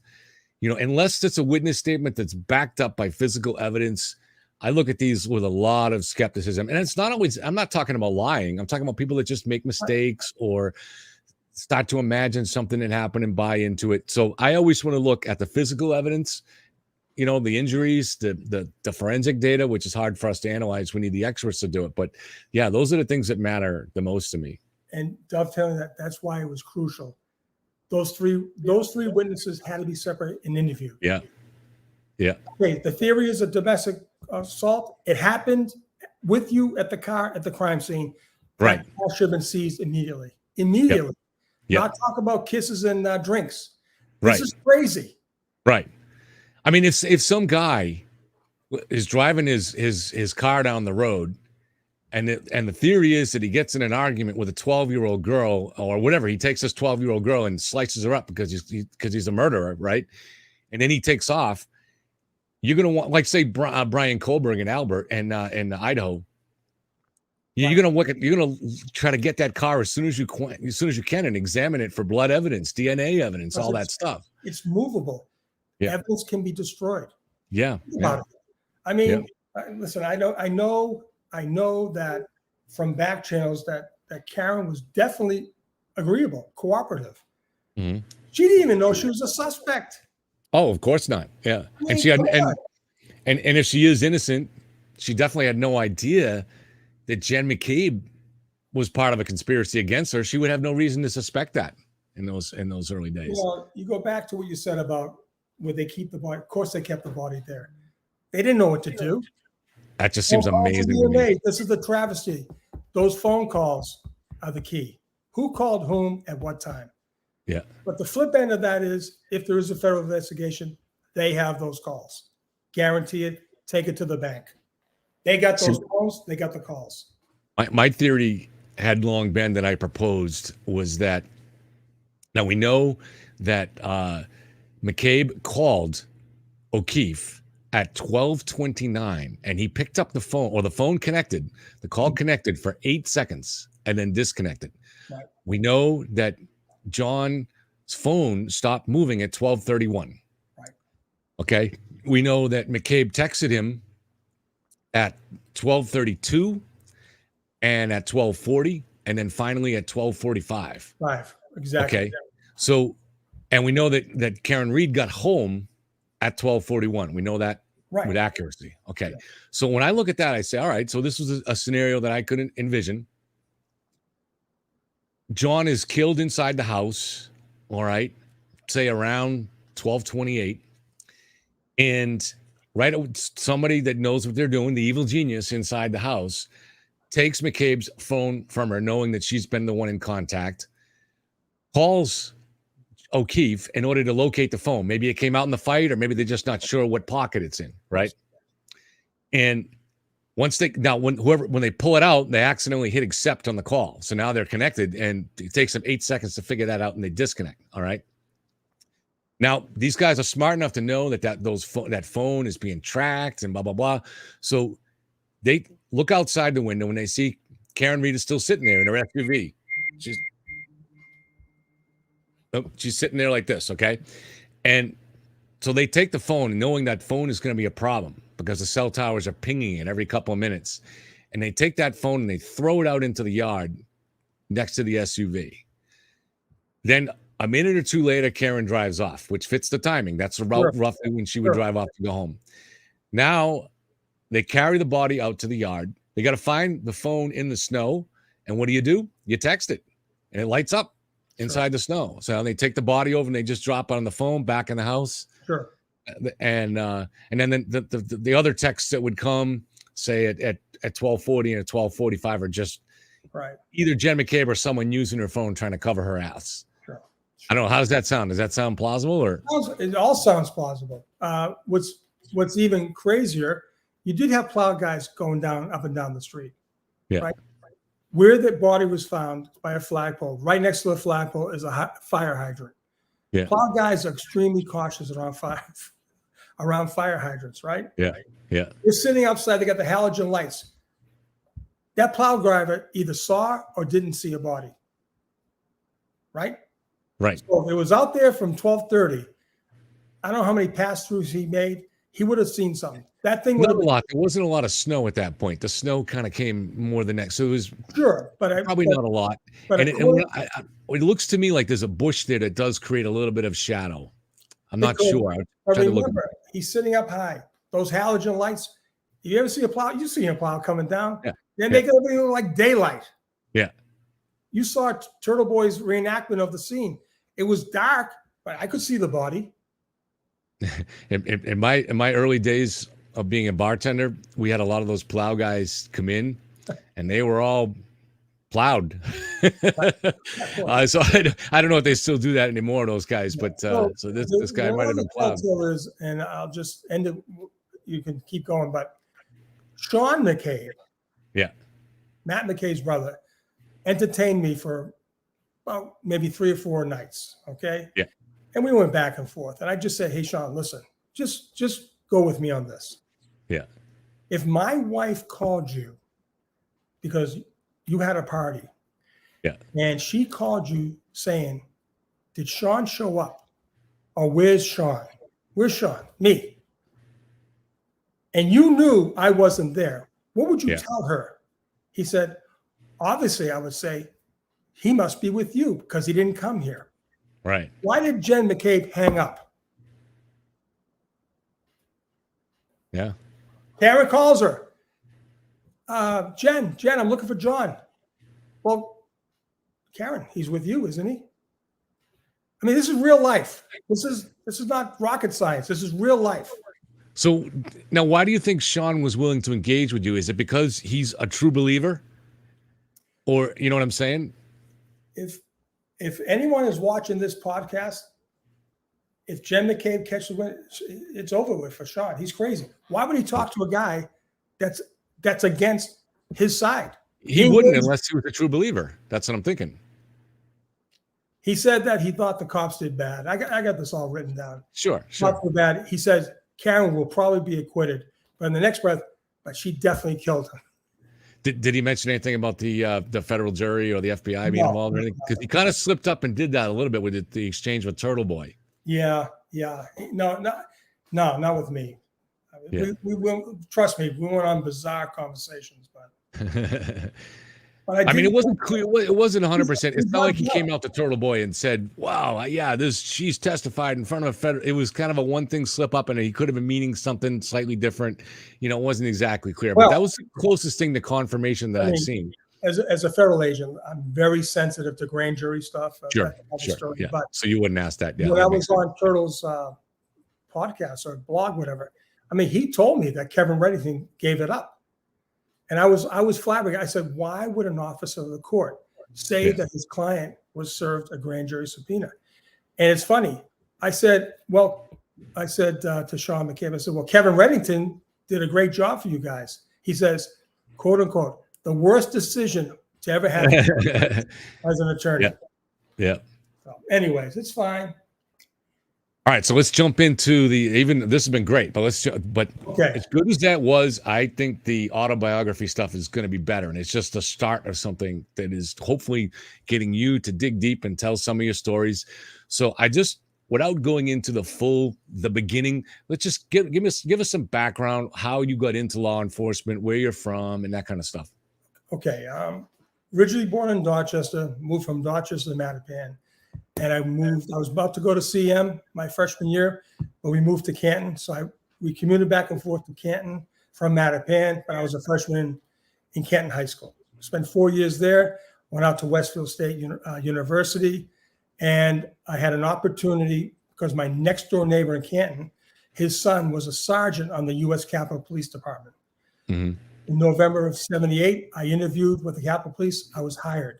So I didn't actually finish out I left my first semester of my college senior year, took the job down in D.C., and that's where I started my law enforcement career, right there. Had you always wanted to be a cop? At the time, of course, I was in the criminal justice major in Westfield. Sure. So, I always had a passion for police work. I mean, I go back into my history and what I watched all kinds of FBI shows, all that stuff I did. So Perry Mason. Yeah. That was I would agree with that. So did it just like wanted to be on team good guys? Was that the main appeal that it had? I don't necessarily think it was about that. I think it was about my passion and what I could learn and what I could do to make a difference, I guess. Yeah. And it was a job. It was a career. It was a career path. I wasn't going to make a ton of money. I knew that. Yeah. So, so I just figured, okay, let me work as hard as I could. And I did. Yeah. And then how did eventually you found your way into the DEA? How did that come about? So there's 3 phases of my career. So I spent 2.5 years with the Capitol Police. I worked we get great training. We go down to the Federal Law Enforcement Training Center in Georgia, where all the federal police departments go. Great training. You come back to the Capitol Police, you do your job inside the buildings. And I was able to get out in about 1.5 years and was selected for the patrol division, which was actually the actual patrolling side of the Capitol Police. So there was motor division, there was actual patrol cars. And I was back and forth between patrol and motors. I was on a motorcycle when Ronald Reagan was inaugurated. Yeah. going way back in 1981. So Were you there when he was almost assassinated? no, I was in D.C., but no, that was different. He was already president then. But for Yeah. his inauguration, it was the first time, kind of funny, that the west front of the Capitol was used for inauguration. Usually it was always the east front of the Capitol that faces the Supreme Court. This time they had all these scaffoldings. And I remember my buddy and I were patrolling that night before the inauguration. And you see all the news agents, NBC, CBS, ABCs, and we would go up in the scaffolding and go inside because they're getting ready for the parade the next day. So that was pretty interesting. But then I had an opportunity to hire on with the Arlington County Police Department, which is right across the river. And I stayed there 5 years. They were very progressive. I mean, back in 1981, they were the first department on the East Coast that actually had the mobile data terminals. Now think about it, this is 81. I said, my God, you can get calls, you can run license plates, you can do it all right from your car. It was fascinating. Before that, it was just teletypes and stuff, right? Radio calls. And then halfway through that 5 year, I got promoted as a police agent, which is almost like a detective, but you were able to be on the road and be a crime scene investigator at the same time. So you're running calls, a rape, homicide, burglary goes down, you get called out to process the scene. Absolute great training from that point. That's why this is such a gift to me to be able to dissect this case from my own experiences and training. Mm-hmm. And then after the 5 years of 86, I hired on with DEA. And I spent the last 25 years as an investigator for DEA. I retired as a supervisor out of Bogota, Colombia, but that's basically my background. Yeah. Yeah. There's a couple of big questions that I want to ask you that I think will lead to, I clued them ahead of time. I don't want to cheat the audience and pretend that I didn't, but before I even get to that, it occurs to me too, like, I know I never was tempted to go into law enforcement. When I did become a bartender though, one of the aspects of the life that I found very addictive was the adrenaline aspect of it. So because for me, the place gets busy and you're in the initial place I worked was in Worcester. The Blarney Stone was a pretty tough place. I'm not a tough guy, and, so you have to handle fights and handle keeping guys under control and stuff like that. You had to really keep your wits about you. And there was a big adrenaline aspect to it that I did find addictive and had a hard time getting away from. Was that a big part of the job with you too, at least eventually? The job creates that. All right. Yeah. I mean, there's times, for instance, as a police officer on a midnight shift on a Sunday night, there is dead silence. I mean, how many times can you shake businesses to make sure they're secure? Yeah. But then there's nights with a full moon. I'm telling you, full moon, it's crazy. Yeah. Yeah. And it's also a lot of people really talk about this, but many times in law enforcement, it's all about luck. And it's about trusting your gut instinct, your sixth sense. I don't know how many times I've strolled up on something and just said, wait a minute, stop. Something's telling me this is it right here. And I was lucky. So, But, and there's the adrenaline aspect to that too. Like that guy, you never know who's going to be the guy that turns around with a weapon, so. Yeah. Hands kill you. You have to control the hands. The hands will kill you. Yeah. Whether they reach for a weapon or whatever, but you have to always be vigilant. But the job, it does. Or a cocktail glass. Or a cocktail glass. Or an SUV that has teeth that can bite you. So exactly. No, but the job does. The work creates the rush. Right. But then again, complacency sits in. I remember as a rookie, putting on the lights and sirens and going to, crazy speeds to get to a call. And it's like, after a while, then you just show up. Becomes a little more routine. And right. Because you do become complacent, but you try to fight that. You really do. You try to fight because complacency gets you killed too. How do you fight it? You keep active, you keep involved, you just keep vigilant at all times. Yeah. Changing. That's a reason for changing jobs, changing departments you work for, or changing assignments and stuff like that. With DEA, let's face it. DEA just opened up everything. Even though we were a one mission organization, let's face it, you're undercover. I could go anywhere. I learned another language. Yeah. I was in the jungles of Peru. Look at me. Look at this face. Look at this mud. Irish guy speaking Spanish, and don't remember the last time I spoke English because you're embedded with the cops. You're embedded with the Yeah. Coast Guard. It was a very Well, that's a whole different type of police work than working for the Capitol Police. That's yeah. Let me tell you something. It did, but listen, Capitol Police. I played a hobo. I used this. Yeah, being a decoy guy at Union Station and getting robbed. I mean, so you play all these games, but it's nice. Yeah, that's good. That's good. So with my first question, which I had already asked Sean this ahead of time to give him a chance to think about it, but you get a sense that he was doing this for a long time in a variety of jobs. What was that kind? Was there maybe that low point moment where you thought, "What am I doing here?"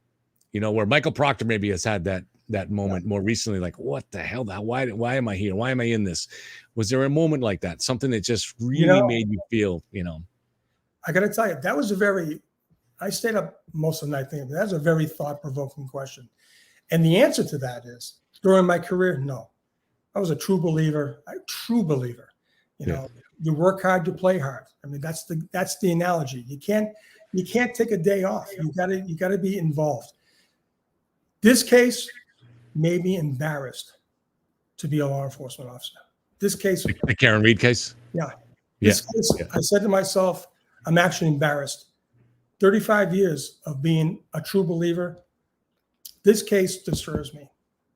Mm-hmm. It embarrasses me that I'm 65 right now. I've been retired 12 years, and I'm looking at things that none of this makes sense. And people who are much more educated in law, like Lally, he's a lawyer. Yeah. He's accepting that a crime scene can produce evidence 12 hours later after another agency in better conditions didn't find that evidence. It's embarrassing. It's embarrassing. And the fact that I believe, you can't listen. I like the fact that you are in the middle of the road, but in my case, you gotta take a side. Either you're in, you're not. And where I look at through my eyes experience, I got to be all in because it doesn't make sense. Well, I've told this story before, and the reason that I kind of take this approach, and I think sometimes it'll pay off for me and maybe for other people, but you got to have all types, right? So when I first, not even a year ago, somebody on my channel said, "Hey, why don't you I like the way you think about things. Why don't you do something on the Delphi murders?" And that was Abby and Libby in Delphi, Indiana. And they were murdered. That was the famous Snapchat murders because they took a picture on the bridge of the guy who presumably had killed him. It's one of the girls took video of it, and they released stills of that. So at the time, since then, there's someone that's in jail. His name is Richard Allen, and he's awaiting trial, and he's definitely the guy. But a year ago at this time, there was still no suspects, no arrests. But there was one. I shouldn't say there was no suspects. There was one kid, Keegan Klein, who had been Snapchatting. That's where I first heard the word Snapchatting. Right. So that's when you develop a fake internet personality to go out and trick kids into thinking you're someone else. So he had been Snapchatting girls and sometimes giving them money to show them pictures of themselves and things like that. Well, he had developed a relationship with, among his many, with Libby, one of the girls. She thought he was this handsome young 18-year-old supermodel kind of kid. And in fact, so at one point he even gave her some money. We don't know what for. Maybe she flashed him or something like that. So, or maybe he was presenting himself as rich. Maybe not even that. Maybe he just said, "Hey, yeah, I'm rich. I can give you $25." So he's grooming her.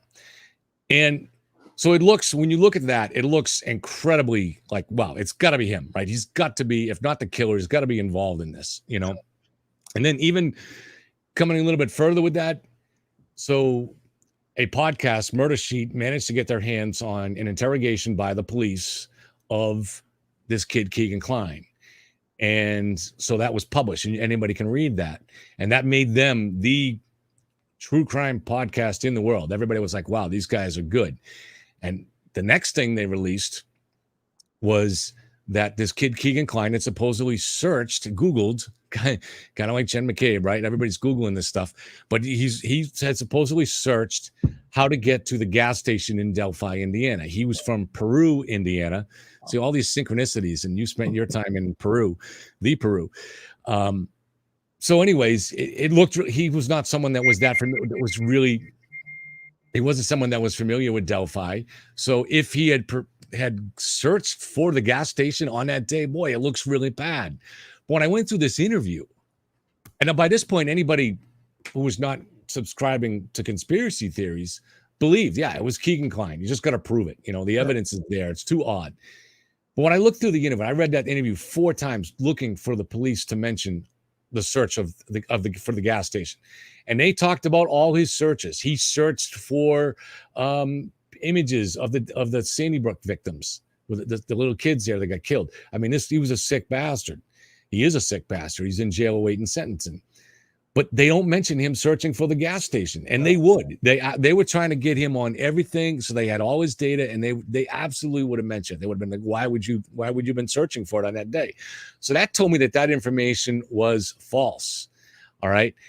So, but still, maybe this guy's. It would be an incredible coincidence, the mother of all coincidences, if this guy's not involved, because he was catfishing Libby. But when I looked at the evidence, I was like, all right, police had Libby's phone, and they didn't seem to have any communications from her telling anybody that they were going to the trail that day. Now, it's possible there was a secret communication that police never found, and they were seemingly looking. But still, the more I looked at that, it's like after 5-6 years, it seems to me that if there was some communication from Libby saying that they were going to the trail, police would have found it, and they hadn't found it. So to me, what that told me was, despite all the strong evidence pointing in the direction of Keegan Kline, I concluded he wasn't involved. And I put that up there, and people got mad at me about it. But I said, this is my thinking on it is this. Those girls did not tell anybody they were going there. So what that means is whoever killed them, it was not a targeted killing. They were just the wrong place at the wrong time. And it's just an incredible coincidence. And that so far has turned out to be true. Now, there may be still some secret connection between the killer and Keegan Kline that never showed up. But so I try to just look at things in a very careful, balanced way. And I think sometimes it pays off, That's interesting. So that's why I take that kind of careful approach. It's not that I don't think that Karen Reed is innocent. She probably is innocent, but I'm just kind of like, all right. We do need a debate. Yeah. But the other side is not debating it. And that just, I'm not saying the principals need a debate, but another person who feels passionate about them, the other side against Karen Reed, they come on out. Yeah. Debate but they can't. The prosecution can't, right? No, I said they can't. I'm not talking about the principals. There's guys like me that are fully convinced that Karen Reed did it. Yeah. Tell me how she did it. Right. Tell me. Just don't tell me like Sean. I know she killed him. His quote was, she crushed him like a cantaloupe, was his one of his quotes. Yeah. All right, Sean, tell me how it happened. Tell me, just tell me. Yeah. It's that type of stuff. Right. I could be talking to blue in the face to the people who agree with me. That doesn't do anything. I'm sending subliminal messages to the guys I want to talk to. Right. They know what I'm talking about. I know exactly who I'm talking about. I actually messaged Jen McCabe on Facebook. Wow. I said, hey, I'll be fair. Come on my channel, and I'm not trying to prove you're guilty. Come on, and if you're innocent, give your side of the story. Wow. How can it hurt you if you're innocent? True. I'm not surprised she didn't respond. I mean, I'm a very small channel. Why would she? But I mean, I gave her the chance. I sent her out the message, and maybe, so let's get back. Maybe Sean will come on. Yeah, but he wasn't there. So to me, I mean, I know he seems like he looks like an interesting kind of bar character to me. So he's kind of looks familiar to me, like many of these guys I've seen in my life. I mean, his writings are pretty intelligent. His thought process, but the way he communicates he's pretty intelligent. Oh, that's about as far as it goes. Most of those guys are. That's why I love being around the bar. And all those guys, you'd be surprised at how educated a lot of these guys are and how intelligent they are. I mean, even going way back when I was dealing with the drug dealers, these are some of the smartest guys around, and not just smart, but good personalities. Because you've got to be a salesman if you're selling. You've got to be a salesman. Yeah. So, so let's go back to you though. One moment, and you can name more than one if you want, but that really made you feel proud of your career. Yeah. What's that? Say it again now. You were frozen there for a minute. Oh, I'm sorry. What was one of those times, and you can mention more than one, where you really just felt like, I'm really proud that I've taken this career path in my life? Some case, some incident, some moment, especially a personal moment where you just felt really good. I mean, there's several. There's several that come to mind when you gave me that question last night. There's several, but I had to streamline it, and it was that case in Peru where a missionary family were flying from the Brazilian border with Peru back into Peru, and they were mistakenly shot down by the Peruvian Air Force. And it's an incredible story. It's more about this James Bowers. He's the father. He was the missionary. He had his wife, 6-month-old baby in her arms, and a 9-year-old son, Corey, in the passenger. And they had Donaldson was the pilot. And it was an incredible story of courage and sheer bravery on his part. I mean, this guy was able to get the plane was shot literally out of the air. The pilot's legs were shot up. He had no control. Both wings were shot, so there's smoke coming everywhere, and they made a crash landing into the Amazon River. And what that guy did to save his son, but unfortunately, by the time he got to his wife and daughter, I think like 87 bullets hit the plane from these two jets. Yeah. There's a backstory behind it, and it's very detailed, but the heroic, he's a hero for what he did. And it's a fascinating story, but I can always remember him in that we got launched as I was in a riverine program. Yeah. We got the call that our call was they shot a plane down and these Colombians are in the water trying to salvage all this kilos of cocaine. Yeah. Crazy. Never happened. But we mount up and we get flown up to the area in a float plane, and we get there. It's like this little jungle scene. The little kids are pointing at the plane, La escuela, la escuela. They say in the schoolhouse, right? Yeah. We go there and we walk in, a very serene. You have Jim Bowers, his son, and you have a blanket with two bodies on a school desk. Horrible. And that was his wife and his Spanish. The best Spanish I ever heard in my life from this guy. Yeah. But he said something. I had my partner with me.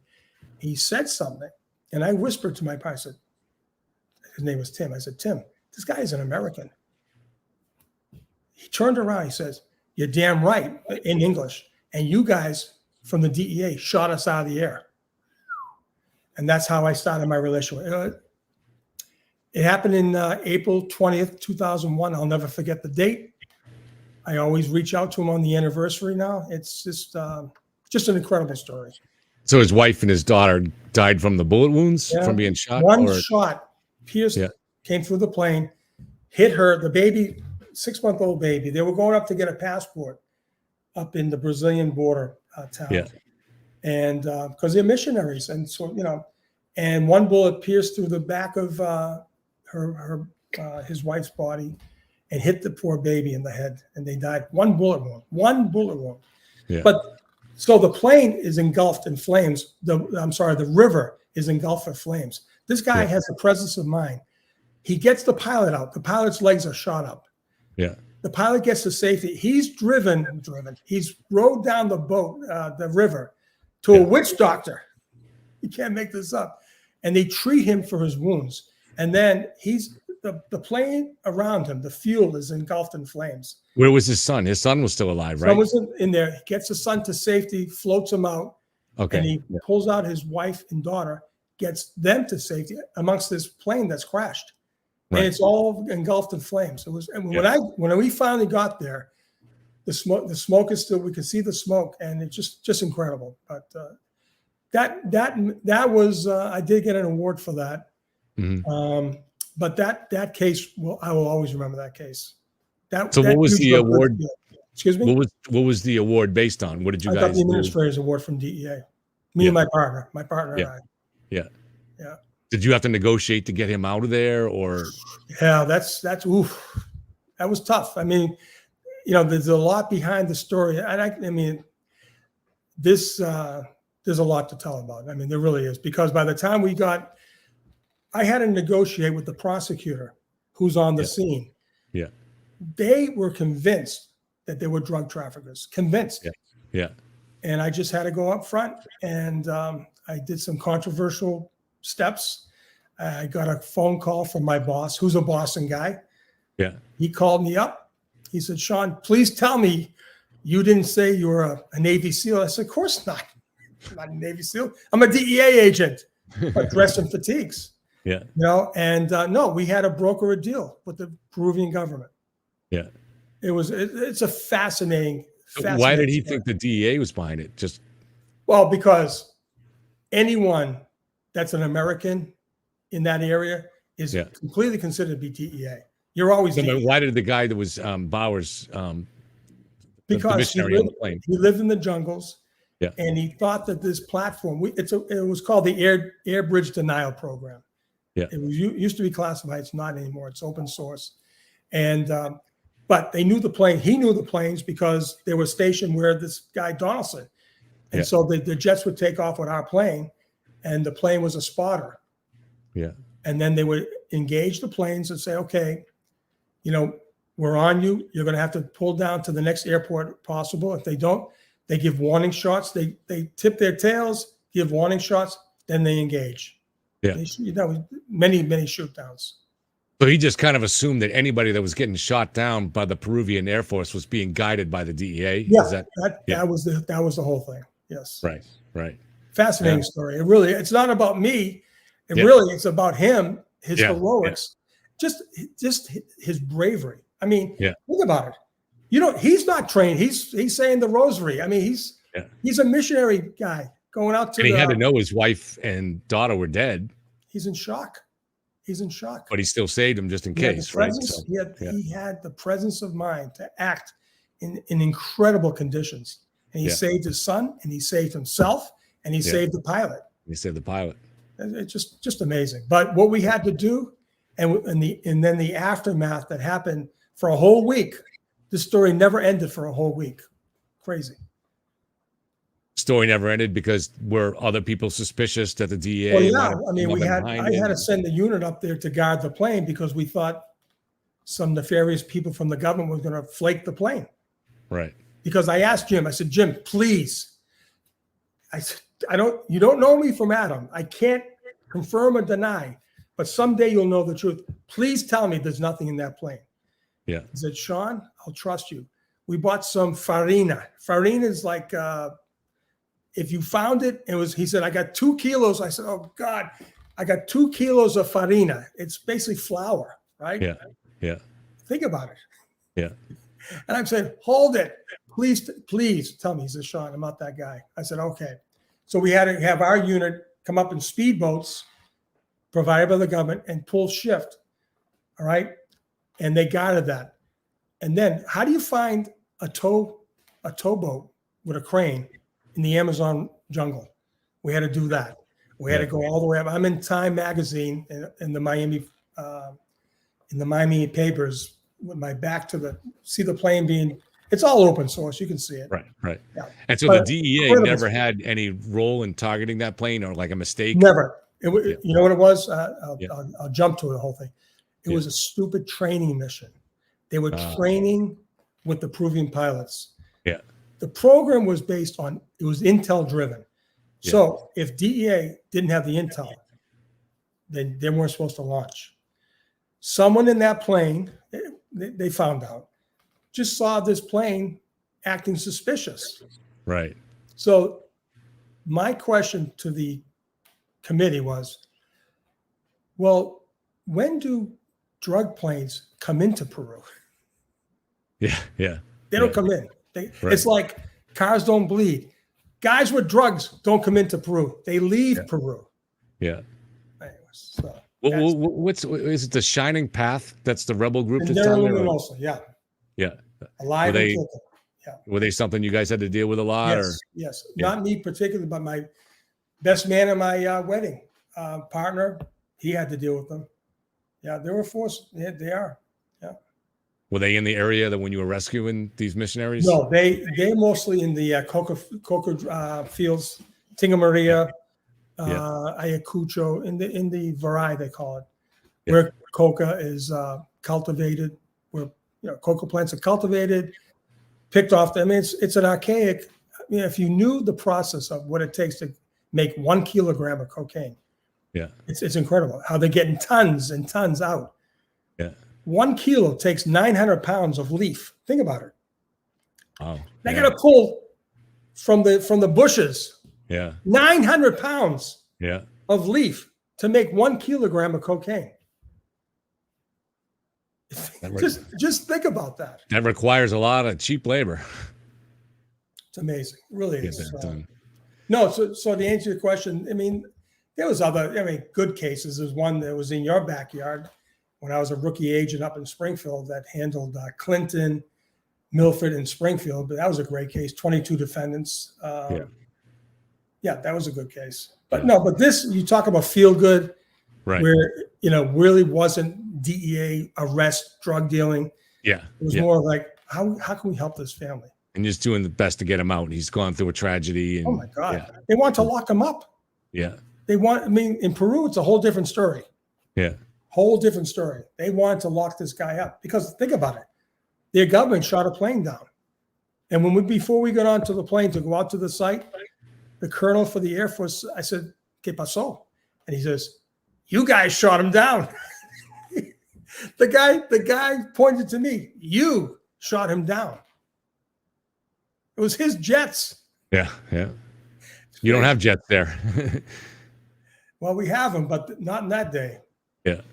Well, and so you've also mentioned that, I don't know if this is in Peru, but you mentioned you were training with the CIA a little bit too, co-training or something like that. Was that down there? Part of my job when I first got to Peru, I was in the intelligence group. Yeah. And we handled very sensitive, high-level sources. Yeah. And in order to take over this program, I had to be trained into tradecraft practices. Yeah. And in that training, there was psychological ops training. Right. So yeah, it was phenomenal training. I must say, I mean, you ask about was there ever a low point? There wasn't. There really wasn't, because the job kept getting better. It really did. You always agreed with the way they were operating when you guys. There were no Oliver Stone moments. What do you want me to say? I mean, that's up to you. If there was a war on drugs, right? Yeah. Well, you take the actions that are necessary to engage in a war. Right.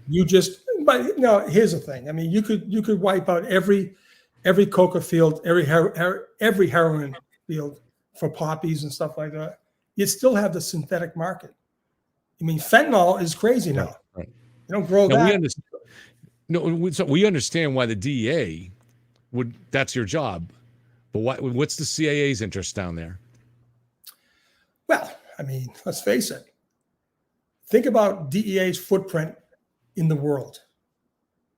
Most of your prime countries has a DEA presence, right?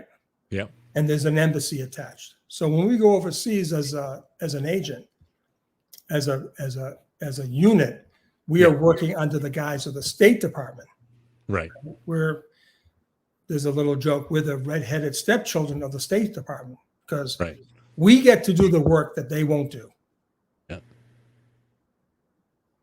And then, of course, you do have station chiefs that are CIA, but you also have case officers for the CIA that are embedded in the embassies. I mean, it's well known. I mean, but let's face it, they're there for a whole different program. They're there for intel collection. Right. Right. Yeah, that's what I was trying to get at. I mean, so they're there in cases of revolution, and they want to decide what side America's interest lies on. Right? I mean, it gives them instant access to be in a country. Yeah. And when you're overseas as a DEA, here's the thing about DEA: you're law enforcement. At the same time, you're an intel collector. So we get to work both sides of the coin. Yeah. We're collecting intel also. Right. And we're basically providing programs that help the government in their cause. Right. Billions of dollars being spent. Yeah. And we're no better off today. Yeah. Yeah. And like I said, the fentanyl problem, it's manufactured. It's chemical. It's made by chemicals. Mhm. You know, so there's no plants there. You know, so Yeah. All right. Well, that Sean, we hit the 2 hour mark, so that's geez, look at that, huh? that's a pretty damn good interview, I think. Just well, at least by the time with it. But I I tell enjoyed you, talking that's to you. amazing because I can't believe it's been 2 hours. Yeah, yeah. So are you ready? You're gonna come back sometime and do it again, and we'll keep I will, going. Kevin. Listen. I was a follower of yours. I always did. You know, I gave you little messages all the time on YouTube, right? Yeah, And you yeah, always responded. I respected you for that. yeah. And yeah, absolutely. This was a very comfortable chat. Well, it Very, was a great very interview. I comfortable. think I really think there's going to be a lot more untapped stories that'll just kind of things you haven't thought about in years. They're going to start coming out Yeah. once you start talking about your life because there's so much going on. Like you said, one day you're just patrolling the streets and you have an instinct about someone, and Exactly. even just from my much more limited life, but in the bar, there's so many stories that would. I mean, I did deal with different things, and you'd forget about it, and all of a sudden something will trigger it, and it'll come back. I was like, oh wow, that was a weird thing that really happened, and. Right. So I mean, there's going to be a million more of those kind of stories for you, and I think they'll come back once we just start talking about them.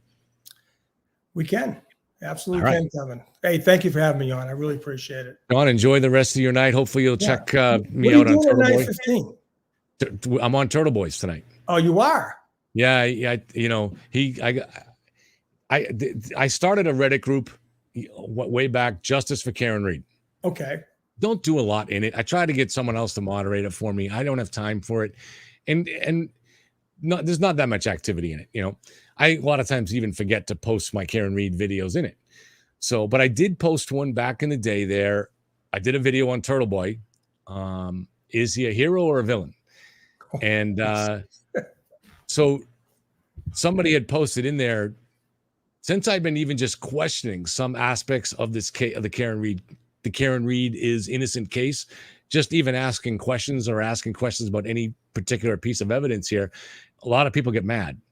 I knew that would be the case, but that's okay. I'm always going to be true to what I think, And so people they'll come on either channel and they'll usually say, you're all wet. You don't know anything. You got all your facts wrong. And I always say, okay, well then tell me, here's my email. Here's my phone. I want to, if I get something wrong, correct me. And they never do correct me. They'll mention things that are different. They may be legitimate points, but they never do find anything that I got factually wrong, So I'm like, all right, but I'm always open to that, So somebody left something on Reddit kind of similar along that line, and he was mad, like, what? You started out on one side and now you're on both sides. You should be picking a side. And I was like, hey, listen, I don't want to, that's what Turtle Boy does, and we need that. And I said that, but I do something different. And these are the reasons why I have some questions about the whole Karen Reed is innocent side. That's what makes this whole government perfect. You have a voice. So Turtle Boy must have been following that thread because it was originally about his video. And so he jumped in and he said, under now I know his Reddit name, and he said, no, you got things patently wrong. And I'd like to clear it up. Would you be willing to come on my show? And I said, sure. I said, I'm willing to come on. But I gave him my phone number and I said, I want to go on if it's going to be civil and productive. I don't, it might be good for good theater for his audience to bring in some red meat and have everybody and have him rip me up and have the audience say, look at that guy. But I don't really, I don't really need that in my life. So, I mean, I don't mind having a friendly battle and going over the evidence. So I just basically say, I'm a fan of your show, which I think he already knew that. And we've communicated a little bit in the past. I'm like, and I like what you're doing. I said, but I don't want to come on just to have a war with you. If it's going to be a civil discussion, then great. Here's my number. Call me. He called me up. He said, it's Eden. He said, I want to have just a civil discussion. I said, sure. I said, I'm all for it. I'm always willing to correct mistakes and have discussion. So, I think we got a little freeze again. We'll see if Sean. Oh, we back in? Yeah, we're in. Oh, there we go. It's happening. Yeah. So we'll be going through I'll be on there. And they're actually, though, I mentioned to him that there's another case that he's covering that I think is huge that I want to discuss, because to me, it also relates back to I've told you we're starting a documentary shoot on August 1st. Mm-hmm. And a lot of it's based on the work of author Dave McGrath, who's works for the sheriff's department down in Bristol County, and also Melanie Perkins, who did the documentary Have You Seen Andy? So he's been covering that case in South Boston, the projects there where the four kids were whisked off into a room. And then we don't know for sure what happened there, but to me, this is another reason that Turtle Boy is so essential, because the powers that be they're going to protect the trans people, even if they weren't trans, even if they were just predators pretending to be trans people.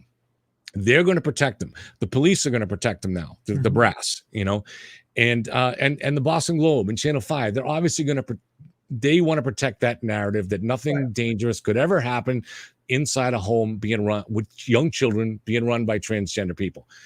And now maybe that's the case, that nothing bad, but the fire department had a different view of it, and they didn't seem to have an axe to grind. They just reported that these kids were being hidden. So, and they were taken into custody by Child Protective Services, right? So something went on there. So were those kids in any danger? Were they in an abusive environment? I think we need to know that. And so I'm hoping I go on a Turtle Boy site every day, hoping he'll have something new on that so we can.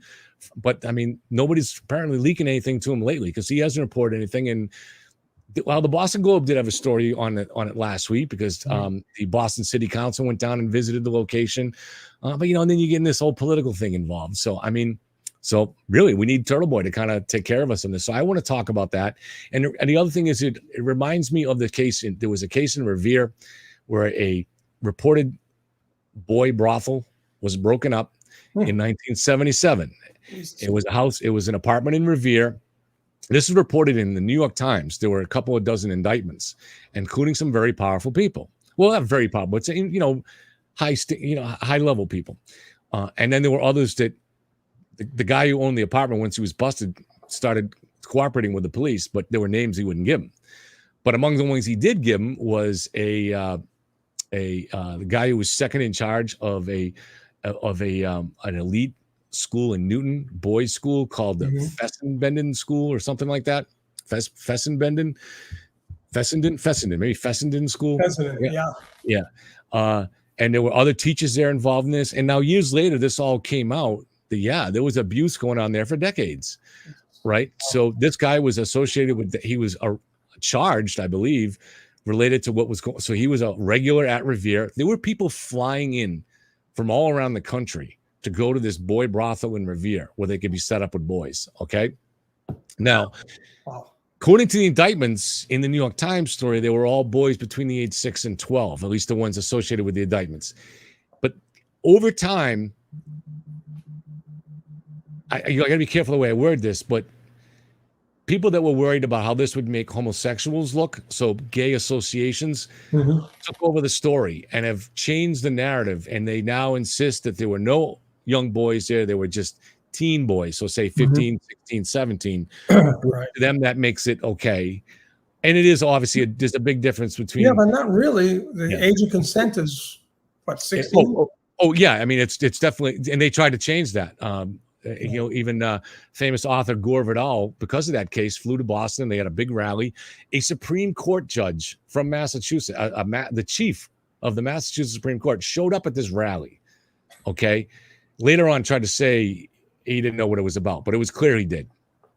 So the powerful interest trying to protect these groups and not wanting this story to harm the image of gays at the time. Right. So trying to cover it up. The prosecutor got voted out of office like a year later, and most of the cases got let off with a slap on the wrist. So you said the New York Times covered it. Did the New York Times covered it initially? Did the local press cover it? Boston press? Yeah, but over the years, what happened was the Boston Globe, they picked up on articles written in gay publications that tried to say this whole thing was blown over and it was all a bunch of nothing. So now I don't know what the truth was there, but to me, this is what happens now. It's the same thing with South Boston. If you don't have a Turtle Boy around to cover it, these stories die. True. And those kids are not protected. Who knows? They might just get sent back into the same abusive environment.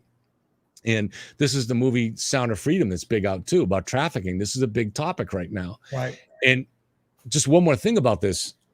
So now this boy brothel had been going on in Revere for years. maybe as much as 15. It was going on for a long time, and it involved even a Dave covers it in his book. So a Boston bus driver that was a pedophile and a convicted pedophile that was steering kids to the house. Oh, go over to the house, and you'll get $10, take your shirt off, you get some beers. So it became a whole thing where people were flying from the country all around going in there. Well, there's a kid in 1974, 10-year-old boy. His name is Lee Savoy. I'm not sure if I'm pronouncing it right. And he lived a mile from the house and also a mile from Suffolk Downs. Now, what he used to do, kids back then would make money like in the Goodfellas, get your shine box. They were shoe shine boys to go down to public places and make some money. And the big area that they went to was Suffolk Downs. So he would take his shoe shine kit and go down there. Well, he told his mom, I'm going down to Suffolk Downs to make some money today, shining shoes. And she's like, okay. So she said, be home for supper. That's all it was back then when we were kids, as long as you're home for supper, Well, those lights come on, get on. Yeah, exactly. So he stops at a restaurant that he must have known the owner. And Dave actually interviewed this restaurant owner who's still alive. On the stop before Suffolk Downs, he left his shine kit at the restaurant with the owner. Said, keep an eye on this. And then he went on to Suffolk Downs without his shine kit. Wow. He was never seen again. This boy it's unsolved. There's no suspects. Still unsolved. Wow. He was never seen. And the only other thing to me, this is a clue, but this is very subjective, and I'm the only one saying this, I guess. So, but he was wearing a shirt that said, "Try it, you'll like it." Now, back then, that would have been a Life cereal shirt. Yeah, Mikey, try it. Mikey, you'll like exactly. it. But, where did he get that shirt? To me, that kind of phrase is suggestive. It's a commercial. It's about three little boys. Right. Now, these people that were frequenting that brothel in Revere, it may have been involved in the production of child porn, too. I don't know. There's nothing definitive on that. Dave believes there was. But obviously, those guys, probably a lot of them were hanging around at Suffolk Downs too. And that would have been the perfect place to go to groom someone if you want to try to meet boys and get them back to the place. Now, most of these guys probably just were interested in having sex with willing 15-year-old boys, but some of them were looking for something younger, right? Prepubescent boys. And then when you get that kind of environment, there's always going to be a percentage of those guys that are much more predatory, and they have more of a taste for murder or something more violent, or rape. Yeah. So to me, there's a possible connection between what was going on. So you had these powerful interests like the Fessenden School and whoever else was being protected that was on that list that was protected by people who wanted to cover that story up, that went on over a period of years. And I think that this still goes on today. I don't know what happened in South Boston, but it does seem to suggest something similar. Right. Obviously, the mayor of Boston and the liberal police sergeant captain who's in charge of that, who wrote that report, she's not consciously thinking, I want to see kids in an abusive environment. Right. But the way they think, we understand the way they think. And to them, the agenda, the ideology trumps everything. And so they're even willing to convince themselves that nothing was going on and just take those kids and throw them back to the wolves instead of investigating what may have been really going on there. But, we don't know. So, but we won't know unless Turtle Boy covers it, is my opinion. Which is great. I mean, Turtle Boy does do those stories that no one else is doing. Exactly. He caught my attention in April. I have not got off this whole thing. It's amazing. Yeah. So I hope I emailed him. Are you willing to talk about this tonight? He said he was. So we'll see what happens. Good. Well, Kevin, listen, this has been a great interview. I would love to come back on your show and your anytime, man. We'll set it up. What do you call them? Podcasts? What are they? I never really known. I used to call them podcasts, but then is that just the audio thing? So no, I think with Joe Rogan, he's got the thing with all these people with podcasts. Bill Maher, Yeah. This is great. Seriously, Kevin, this is great. Keep up the good work. And we're in pursuit of the truth. Exactly. That's all great. we want. Well, good luck tonight. I mean, thank you, Sean. I hope there's no sparks. I think it'll be fine. I'm an Irish guy. I'm not necessarily afraid of a fight, but I just prefer it not to be like that. So. Well, you got two Irish guys tonight. Aiden's Irish, so exactly, and we know he's not afraid of it. He goes looking for that's him. True. That's true. Yeah. Well, good luck, Sean. Kevin. You know Great. my number. Call me anytime. Thank Okay? you, my man. Yeah. Take care. Yeah. Bye-bye.